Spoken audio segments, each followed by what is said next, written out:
வந்து டியூஷன் வர டைம்ல உன்னை பின்னு போட தானே கூப்பிட்டேன். பின் போட்டு விடு.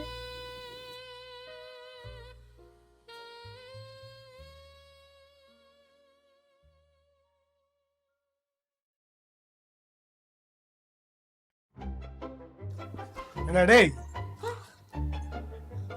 உன்னை படிக்க வந்தியா நீங்க வந்து பின்ன போட வந்தியா? அதான் நான் இருக்கல போட. ஏண்டி எவன் உள்ள வர இதெல்லாம் பார்க்க மாட்டியா?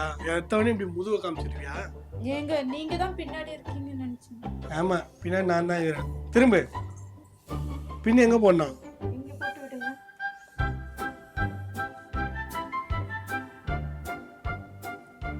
ம் சரி, ம். அவன் பண்ணதுல